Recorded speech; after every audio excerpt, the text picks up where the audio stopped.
Card पता नहीं क्या क्या बता। ये जितना कह रहे हैं सब जुमलेबाजी है। इनका भाषण जुमला जोश, इनका तीन ही दिखाई देता है, इसके अलावा इनके पास आप कहाँ से आए बाबूजी? ਅਸੀਂ ਪੰਜਾਬ ਸੇ ਫਰੀਦਕੋਟ ਜ਼ਿਲ੍ਹੇ ਚ ਆਏ ਹਾਂ ਜੀ। क्या तकलीफ है?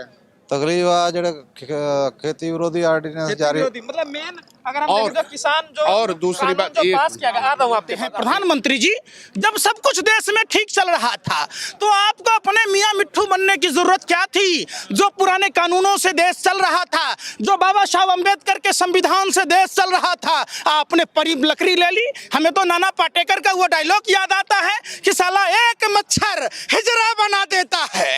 जब से नरेंद्र मोदी की सरकार आई, देश में तमाम संवैधानिक संस्थाओं पर बैठे हुए लोगों को, देश के दलाल मीडिया के भरवे पत्रकारों को, जो सारे दिन बैठकर सुप्रीम कोर्ट, हाई कोर्ट जैसे जजों को, जो शिक्षित लोग हैं, जो इतनी मोटी मोटी किताबें पढ़ते हैं, इनका किताब पढ़ने का क्या फायदा जब अपने ही देश के लोग परेशान होते हैं। क्या ये किसान भाई अपने घरों को छोड़कर इस ठंड के मौसम में क्या होली दिवाली मनाने आए हैं? किस तरीके की बात करते हैं? भाजपा आईटी सेल की तरह बात करते हैं। देश के दलाल मीडिया के भरवे पत्रकार जो चंद सिक्कों पर तवायफ की तरह कोठे पर नाच और मुजरा गाती है, वो कंगना के छज्जा टूटने पर हाई तौबा मचाती है, सुशांत सिंह केस पर हाई तौबा मचाती है। तो आखिर जो देश के अन्नदाता किसान भाई हैं, जो हमारे पालनहार हैं, जिनके मेहनत से जो ठंड में, बरसात में, गर्मी में अपने खेतों में जब सींच रहे होते हैं, तो न वो सांप से डरते हैं, न जंगली जीव जंतुओं से डरते हैं। ये मेहनत करते हैं तो हम अपना पेट भरते हैं। इस पेट की आग बुझाने वाला ये हमारे पालनहार अन्नदाता किसान भाई हैं। इतने दरिंदे कहते हैं। आपने रामायण देखा होगा, प्रधानमंत्री जी लगातार रामायण के और कबीर के दोहे कहते हैं। प्रधानमंत्री जी, मंदोदरी ने कहा था कि राजा के अहंकार और मूर्ख होने का दंश प्रजा को झेलना पड़ता है। वशिष्ठ महर्षि ने कहा था कि राजा अगर निसंतान हो तो लोक कल्याण की बातें नहीं कर सकता। जैसे रंडवों की सरकार ने, हरियाणा सरकार गड्ढे खोद रही है, पत्थरों के बुलडोजर लगाए जा रहे हैं, लाठी डंडे बरसाए जा रहे हैं, आंसू गैस के गोले छोड़े जा रहे थे। ये हमारे देश के अन्नदाता किसान भाई हैं, जो हमारा पालनहार है, अपने खून से सींचकर हमारा पेट पालते हैं, पूरे देश के आवाम का पेट पालते हैं। अरे बेशर्मो, जो रोटी तुम खाते हो, तुम रोटी खाते हो या गोबर खाते हो? तुम गौमूत्र पीते हो? तुम्हें शर्म नहीं आई? जो हमारा पेट पालते हैं, जो हमारे बच्चों को परवरिश करते हैं, जो पूरे देश को चलाता है, आज उस अन्नदाता किसान भाइयों पर ऐसी दरिंदगी, गोरे अंग्रेजों की शासन व्यवस्था याद आती है। आखिर किसके आदेश पर रोका गया? क्यों रोका गया? वाटर कैनन से तुम पानी के फवारे मारते हो। अरे हम किसान मुंह भी कुल्ला करते हैं तो पंप के पानी से करते हैं, धार से करते हैं, हमें क्या डराओगे? अरे नरेंद्र मोदी जी, जब सब कुछ ठीक था तो आपको अपना काला कानून वापस लेने में शर्म क्या है? जब मुकेश अंबानी बिग बाजार को टेक ओवर करता है, जब Adani Gautam agro limited company खोलता है, तो प्रधानमंत्री जी नया कृषि काला कानून लाते हैं। कौन हमारा मूल्य निर्धारण कौन करेगा? वो कह रहे हम एमएसपी को देंगे। अरे भैया, एक बात बताओ, कितना मूर्ख प्रधानमंत्री है? पूरे विश्व में इतना बड़ा पनौती प्रधानमंत्री, अहंकारी प्रधानमंत्री 1000 का नोट बंद करके 2000 का नोट चालू कर दिया, कहता भ्रष्टाचार खत्म करेंगे। हो गया खत्म है? देश का 268 टन सोना गिरवी रख दिया, आरबीआई का सुरक्षित धन खाली कर दिया, सब कुछ ईमानदारी से चल रहा था, नोटबंदी में फायदा हुआ, जीएसटी से आया, तमाम जो देश में पूर्ववर्ती सरकारों ने संपत्ति बनाई सबको बेच दिया, तो काहेला माइनस में चला गया जीडीपी? शर्म नहीं आती नरेंद्र मोदी जी?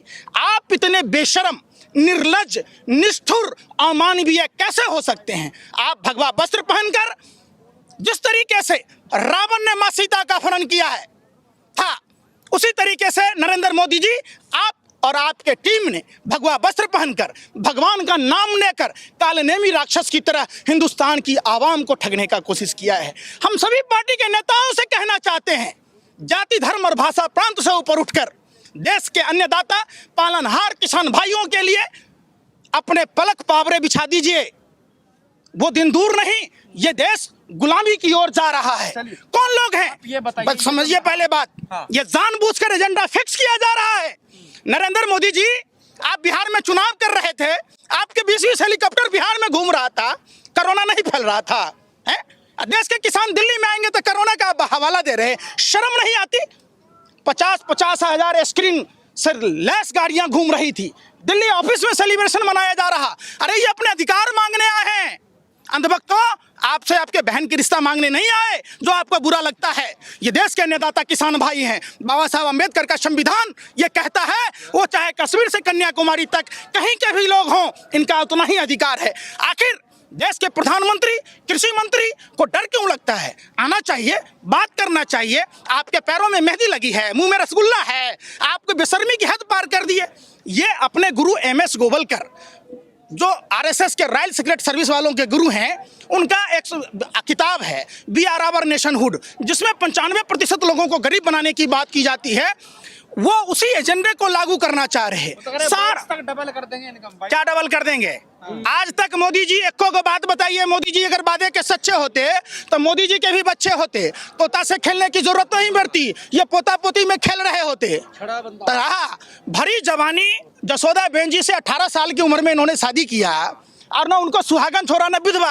आज पूरे देश को ऐसा ही स्थिति बना दी जसोदा बेन जी की तरह। अरे प्रधानमंत्री जी, आपका अच्छा दिन नहीं चाहिए, हमें हमारा पुराना हिंदुस्तान दे दीजिए। मंदिर में भजन, मस्जिद में अजान रहने दो, मेरे हाथों में तिरंगा और मुझे पूरे हिंदुस्तान में रहने दो। जिस हिंदुस्तान में हिंदू, मुस्लिम, सिख, ईसाई, आप देखिए, हम तो बिहार से हैं, दरभंगा से। हमारे यहाँ इनके जो 10वें गुरु गोविंद सिंह जी की धरती है, हमारा इनके साथ तो ननासरा संबंध है। हम इस RSS के गोर अंग्रेजों के दलाल और मुखिरों की ईंट पर ईंट बजा देंगे, चूल पर चूल हिला देंगे। ये खबराने बैकफुट पर हम नहीं जा सकते। आप किसानों को डरा नहीं सकते नरेंद्र मोदी जी। आप अगर बेशरम ना होते तो यहाँ आकर अन्नदाता किसान भाइयों से माफी मांगनी चाहिए। ये लोग अपने घरों की सुख चैन छोड़ कर आए हैं, सिर्फ अपना अधिकार मांगने आए हैं, तो आप उस अधिकार को क्यों नहीं दे रहे? लग रहा है सरकार पीछे हटेगी। भारतीय किसान, अरे काहे नहीं हटेंगे? ये देश क्या भाजपा RSS के नेताओं की बाप की बपोती है? जो चाहेंगे वही करेंगे, काहे नहीं हटेंगे भैया? हमारा खेत है, हम अपनी मर्जी से खेती करेंगे, हम अपनी मर्जी से बेचेंगे, तो सरकार हमको क्यों बातें करेगी?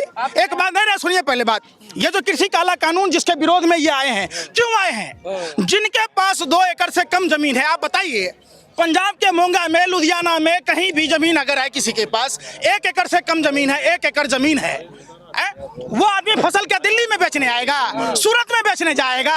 अरे ऐसा अनपढ़ जाहिल प्रधानमंत्री को अकल नहीं है। हमारे जिले के जो बाजार समिति है, हम वहाँ सामान बेचने जाएंगे, और बाजार समितियों में, मंडियों में, फूल मंडी में, अनाज मंडी में, सब में क्या होता, हम जब बेचने जाते तो आड़ती हमसे मोल भाव करता है, हम महंगे दामों में बेचते हैं। नरेंद्र मोदी जी कह रहे हैं कि हमारे अंबानी से ही खरीदिए। जब हेमलीज कंपनी मुकेश अंबानी खरीदता है तो प्रधानमंत्री कहते हैं खिलौना बनाइए। जब BSNL MTNL जैसन कंपनी को, जब मुकेश अंबानी जियो फोन लॉन्च करता है, तब प्रधानमंत्री ब्रांड एम्बेसडर, सेल्समैन, सप्लायर बन के जियो फोन का प्रचार कर रहे थे, फ्री में ले लो, फ्री में ले लो, भंडारा है, भंडारा है। बाद में कहे कि पूरी के भी पैसे दो, सब्जी के भी पैसे दो, डोने के भी पैसे दो। तो आप हम बाबा जी का ठुल्लू, ये काम नहीं चलेगा। देश की जनता समझदार है, नहीं समझे? है नरेंद्र मोदी जी, ये मोदी नहीं मदारी है, झूठ बोलने की इसको पैदाइशी बीमारी है। ये रस्सी को भी सांप बना देता है, राख को भी मंजन कहता है। देखो देखो भाइयों, अब ये सब नहीं चलेगा, ये सब बंद हो गया। नंडू मेला बंडू, ये रंगा बिल्ला दोनों चला आता है। और कभी कहता डॉक्टर बनना चाहता, कभी कहता इंजीनियर बनना चाहता, कभी तोता से तो कभी मोर से। तो कभी आपने देखा एक बात बताइए, जब हाथ पैर सलामत था तो नरेंद्र मोदी जी भरी जवानी में 40 साल भी काहे न मांगा? ऐसा अच्छा विकलांग आदमी थे नरेंद्र मोदी जी। आप कहते हैं बुढ़ापा में 18 घंटे काम करता हूँ। अरे शुक्र है कि 24 घंटे का नाम नहीं बोले, नहीं तो हमारे चड्डी बिक गई होती, हम पेड़ के पत्ते पहन रहे होते, जानवरों के शिकार कर रहे होते। सोना दिया सोनार को पायल बना दिया।